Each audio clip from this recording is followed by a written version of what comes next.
Olá, pessoal. Tudo bem? É, Vamos começar nosso call de resultados agora de abril, falando um pouquinho sobre os dados. Tudo bem, Rodolfo? Marimax, Luan, Tarde. Lorena, Bárbara Lores e Cipriane. Tudo bem, Tarde. Cipriane? Que bom que vocês estão por aqui. E, como de sempre, a gente vai falar rapidamente 10, 15 minutos sobre os resultados. É, Todo mundo está vendo muito bem a minha tela? Então, vamos compartilhar aqui. É, Com os resultados, primeiro trimestre, dados preliminares até março, Cipriano. Então, tem sempre essa slide assim de exoneração de responsabilidade, o futuro Deus pertence. E agora eu queria falar um pouquinho mais sobre os dados, eles são sistêmicos e não da contabilidade. A gente está trocando de contabilidade, então a gente não conseguiu o balanço desse trimestre ainda, é só do ano passado. Então, os dados são do sistema, não da contabilidade, mas a gente tenta que eles fiquem bem parecidos, né?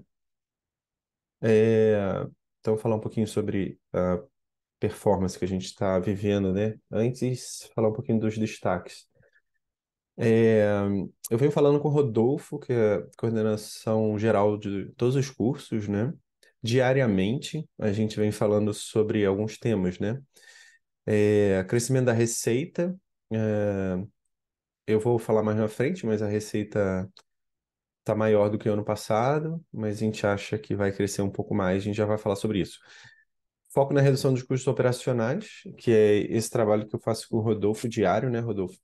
A gente olha principalmente a folha acadêmica, né, que é o maior drive de custo, diariamente, né? Para tentar entregar ali o melhor número possível, né? Foco na qualidade também, estou falando muito com a Bárbara sobre isso. Com os coordenadores, né, sobre como melhorar nosso nível de serviço, nossa qualidade, né, e tem várias iniciativas. A iniciativa da vacância, que a Max Nuck está capitaneando. Max Nuck é coordenação de arte da linguagem, exatas e eventos. É, Também cobrança, que eu estou falando muito com a Lorena, né? A gente tem, em média, R$ 40.000 de cobrança mensal. Se esses 40 mil tivessem dentro de casa, seria muito melhor por fluxo de caixa. NPS, a gente está vendo muito isso também, diariamente. Folha, cadastro. Cadastro é uma coisa que eu estava falando no conselho de administração, né? Porque a gente acha que tem, por exemplo, no acadêmico, você tem um número, por exemplo, é, 800 linhas, né, de matrículas. E no E no financeiro você tem outro número, 600 linhas. São 200 linhas de diferença e isso ali pode impactar muito, né? A gente não sabe o tamanho disso, mas a gente acha que é um valor significativo. Aí a Lorena está trabalhando nisso no cadastro para a gente ter um dado real, né? Isso parece besteira, mas não é, né? E cancelamento também. O Luan, né? Coordenação de novos produtos, né? O que engloba vários produtos, né? Ele está trabalhando diariamente, né, Luan, nesse churn aí que a gente quer. Botar para zero, eu acho que é impossível, mas controlar muito fortemente isso, entender os motivos. O Luan tá falando, tá trabalhando muito sobre isso. Luan, Max Nuck, Rodolfo e Lorena, se vocês quiserem falar alguma coisa sobre esses aspectos, é só interromper. Agora, um pouquinho mais de dados financeiros, né? Eu gosto de botar essa foto aí para a gente saber o que a gente está vivendo, né?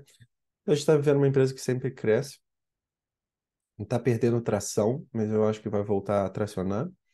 E entregou algum certo resultado, né, de receita, né? No ano passado, 2 milhões e alguma coisa. É, E aí, se a gente olha para esse ano, a gente vê alguns movimentos bons. É, Então, você tem aqui, todo mundo está vendo o meu lápis, né? Você tem um nível de receita muito superior não, mas superior ao ano passado, né? O que é bom. Ele vem caindo um pouquinho aqui, mas eu acho que o próximo trimestre volta a subir. Então a gente já está andando aqui nessa casa de 600, né? O que é um patamar que a gente nunca antes na história dessa empresa conseguimos. É, Se a gente olhar trimestre com trimestre, isso é uma análise que sempre se faz no mercado, pessoal. Foi um crescimento bom, né? Um resultado aí bom. A gente cresceu quase 20% de receita, né? Então, eu sempre digo para o Rodolfo, para algumas pessoas, que receita não é o problema, né? Receita não é o problema. O problema é segurar custo, controlar o custo e criar uma operação de qualidade, que é o que eu estou tentando fortemente, né? Até esse movimento que eu comentei do ano passado, no qual, de resultados passados, né, da Bárbara, indo para a Inglaterra, e tudo isso eu acho que vai melhorar a qualidade, vai trabalhar o prestígio, é toda uma coisa subjetiva, né, Karen? A Karen gostou pra caramba, Bárbara, do que a gente comentou lá, ela escutou o call de resultados, ela gostou. Mas está trabalhando bastante aqui, Karen. É, Então, a evolução basta, é uma evolução que eu sempre gosto, né? Vocês olham que é azul a receita, né? Ela vem subindo de patamar, né? E agora a gente está nesse patamar de 600, que é um patamar bacana, já é o terceiro trimestre que a gente está nesse patamar de 600. Vamos ver se a gente muda para 700, né? É, Aí a gente vê que muita coisa tem que ser feita no operacional, né? Por isso que eu falo Max Nuck, é, Luan, né? Por isso que eu falo muito sobre operacional, né? Porque esse aqui é o lucro bruto, né? Gerou aí 100 mil reais de lucro bruto, né, no trimestre, o que é muito bom, porque quando você não gera lucro bruto, aí tá complexo, né? Se o seu coração, que é o acadêmico, ele não gera nada, aí é muito ruim. Mas aqui tá gerando 100 mil, o que a gente acha que seria pouco. Seria bom se ele gerasse uns 400, né?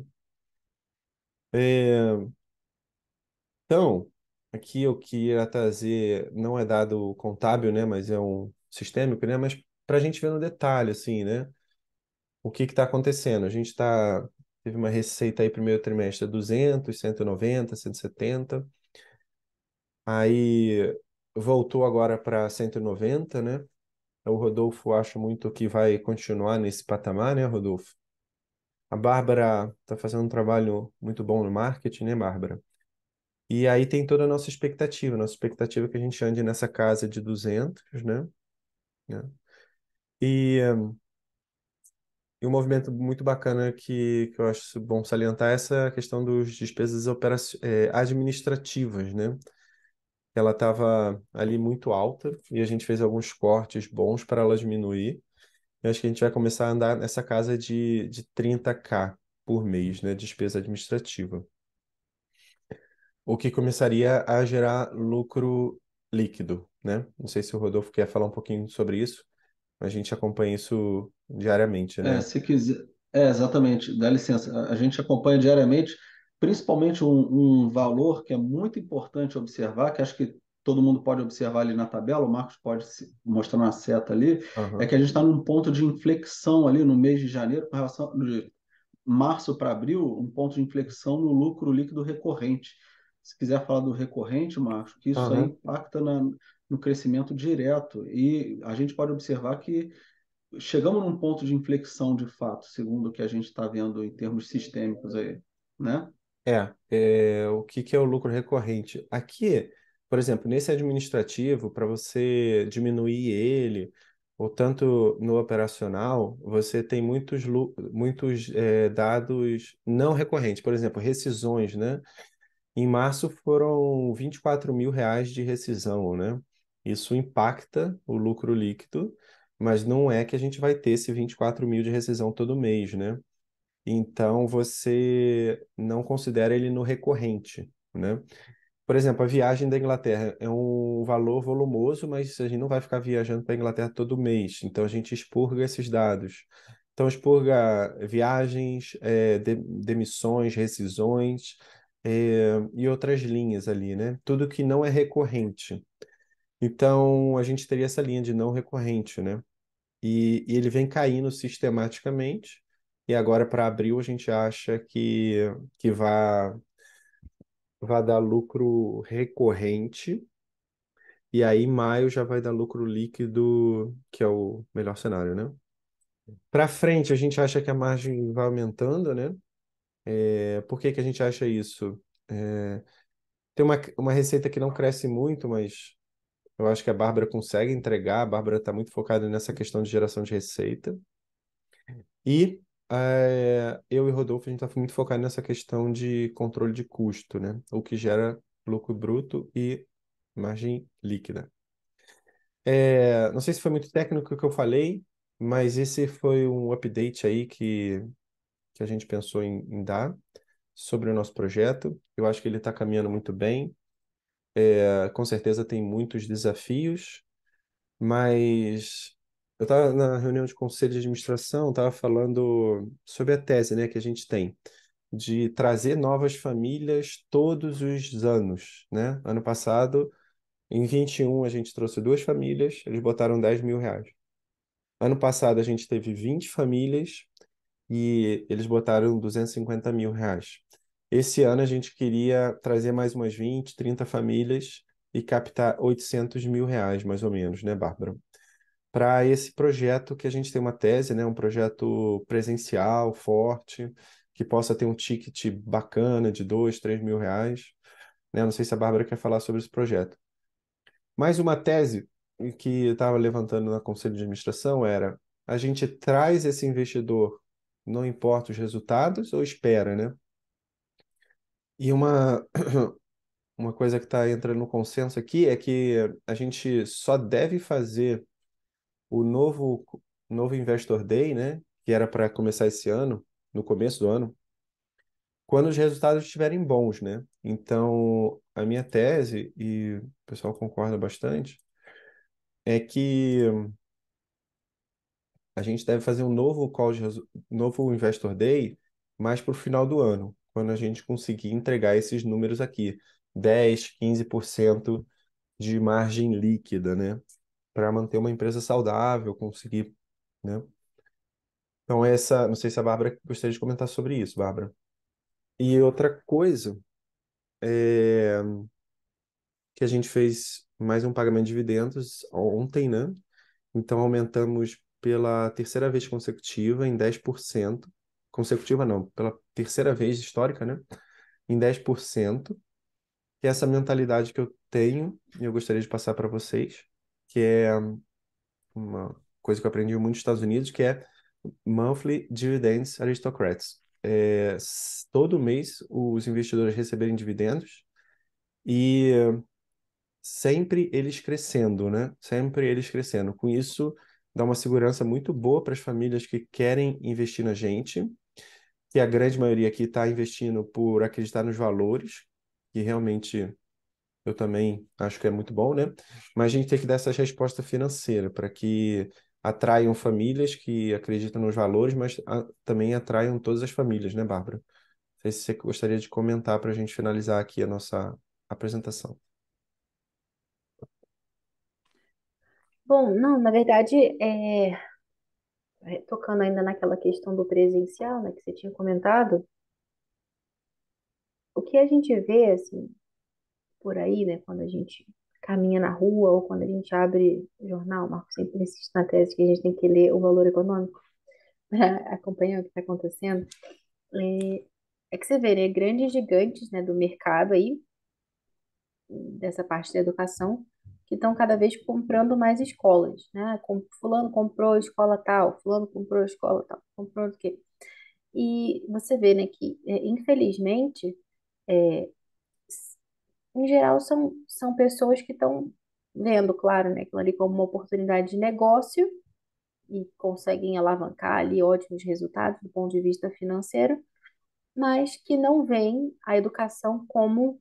Assim, estão vendo a educação, ela é o meio, mas qual que é o fim, né?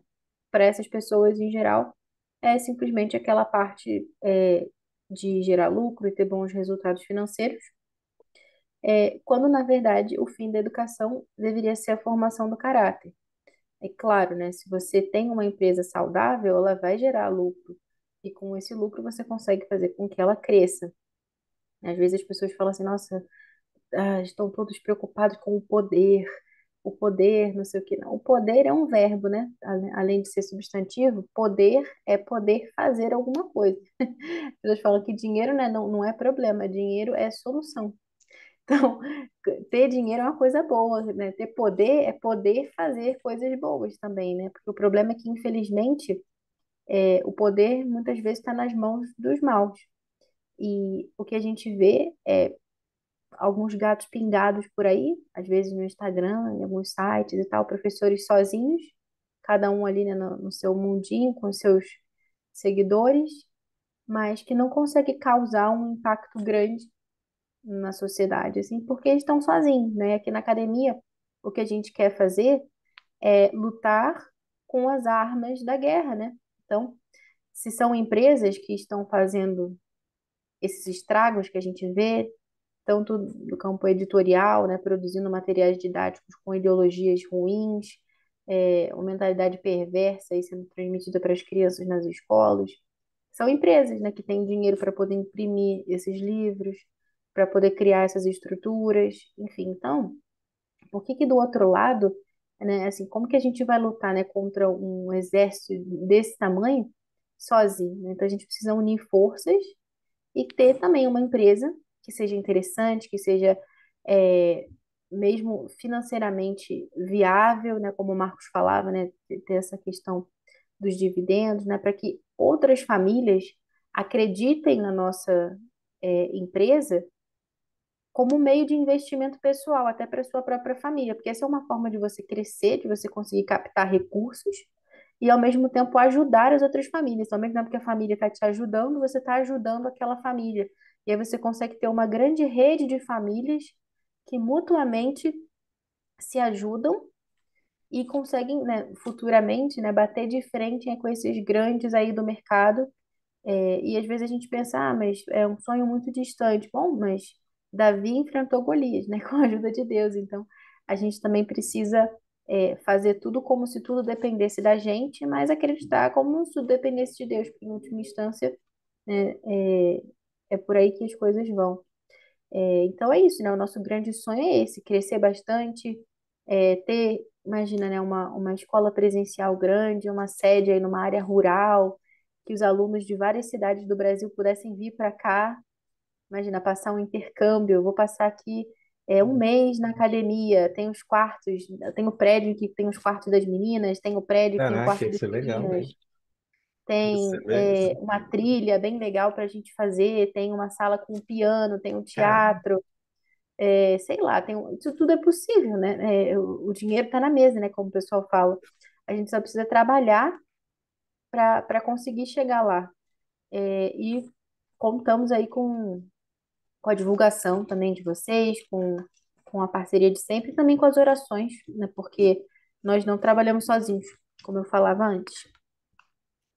sim, tava comentando com o Marcelo Machado, ele falou assim, Marcos, é, 6 meses, né? Adiar um Investor Day em 6 meses para fazer uma coisa mais estruturada não é nada, né? 6 meses passa rápido e você faz uma coisa muito mais estruturada, né? Do que trazer um Investor Day agora, quando os dados não estão tão bons como daqui a 6 meses, né? E aí você pode trazer um valuation melhor e tudo mais, né? Então é isso, a Bárbara fala muito bem, né? Quando ela fala, eu me animo, assim, que ter essa sede, né? Eu acho que é muito. Ela fala muito bem. Mas então eu queria fazer um convite aqui para vocês. Quem gostaria de participar, quem quiser participar desse próximo Investor Day, eu vou botar um link lá no grupo e a pessoa clica no link, cadastra o nome dela e quanto gostaria de investir. Com isso, a gente já vai ter alguma coisa concreta, né? Para lá no final do ano. Eu vou fazer isso todos os meses, né? E lá no final do ano a gente consegue sonhar mais estruturadamente e tudo mais, né? Alguém tem alguma dúvida? Querer comentar alguma coisa? Então, não tendo mais dúvidas, vamos acabar aqui com o nosso update rápido para o mercado. Nos vemos, muito obrigado, e nos vemos mês que vem. Até mais. Tchau, tchau. Obrigado, Karen. Tchau, tchau.